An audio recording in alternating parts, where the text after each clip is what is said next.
ഞാനിന്നിവിടെ ഉണ്ടാക്കുന്നത് അയില കൊണ്ടൊരു കറിയാണ്. സാധാരണ വയ്ക്കുമ്പോഴല്ല ഇന്ന് വയ്ക്കുന്നത്.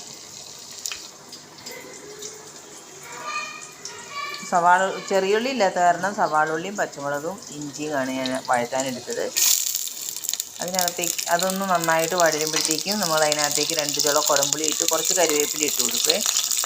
കരിവേപ്പില നമുക്ക് ആവശ്യത്തിന് ചേർക്കാൻ കേട്ടോ. ഇവിടെ കുറച്ചേ ഉള്ളൂ, അത് കാരണം ഇച്ചിരി ഉപ്പിട്ട് കൊടുത്തതൊന്ന് നന്നായിട്ട് വഴന്ന് വരാൻ വേണ്ടിയിട്ട്. സവാള ഇട്ടേക്കുന്നത് കൊണ്ട് തന്നെ പച്ചമണം മാറണ പോലെയല്ല, ഇച്ചിരിയും കൂടി ഒന്ന് വലിയ വഴറ്റുന്നുണ്ട് ഞാൻ. ചെറിയുള്ളിക്ക് സ്വാദ്, ചെറിയുള്ളി ഇല്ല, തീർന്നു പോയതുകൊണ്ടാണ് സവാള ഇട്ടത്. അപ്പോൾ നമുക്ക് അതൊന്ന് വഴന്ന് വരട്ടെ.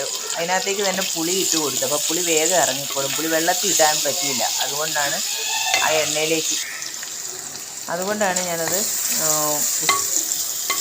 എണ്ണയ്ക്കകത്തേക്ക് ഇട്ട് കൊടുത്തത് പുളി. അപ്പോൾ പുളി ആവശ്യത്തിന് പെട്ടെന്നങ്ങ് ഇറങ്ങിക്കോളും. അതിലേക്ക് നമുക്കൊരു എരിവിന് ആവശ്യത്തിനായിട്ടുള്ള മുളക് ഇട്ട് കൊടുക്കാവേ. ഞാനൊരു 2-2.5 സ്പൂൺ മുളക് ഇട്ട് കൊടുക്കുന്നുണ്ട്. മുളകും മഞ്ഞളും ഒരിച്ചിരി മല്ലിപ്പൊടി, ഒരു ശകലം കുരുമുളക് പൊടി, ഇത്രയും ചേർത്തിട്ടാണ് ഞാനത് ഉണ്ടാക്കുന്നത്. അപ്പോൾ മല്ലിപ്പൊടി ഇട്ടത് കാണിക്കാൻ ഞാൻ വിട്ടുപോയി കേട്ടോ. എന്നിട്ട് അതിനകത്തേക്ക് കുറച്ച് വെള്ളം ഒഴിക്കണം. മല്ലിപ്പൊടി എടുത്ത് പിന്നെ കാണിക്കുന്നേ ഉള്ളൂ. കാരണം എന്താണെന്ന് വെച്ചാൽ ഞാനതിനകത്ത് ഓൾറെഡി ഇട്ടു, അന്നേരം ക്യാമറ ഓൺ ആയിരുന്നില്ല.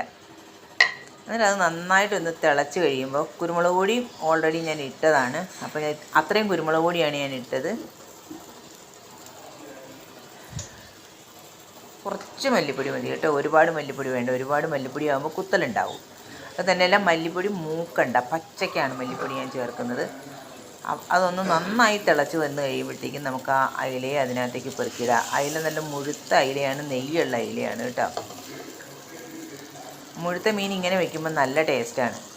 അപ്പോൾ അതിലേക്ക് പെറുക്കിയിടാം. എന്നിട്ട് അതിൻ്റെ ചാറൊന്ന് കുറുകി കഴിയുമ്പോഴത്തേക്കും ഉപ്പും പുളിയും പാകമാണോ എന്ന് നോക്കിയിട്ട് വറ്റി വരുമ്പോൾ നമുക്ക് അതിനകത്തേക്ക് കുറച്ച് ഉള്ളി മൂപ്പിച്ചത് ഒഴിക്കുക.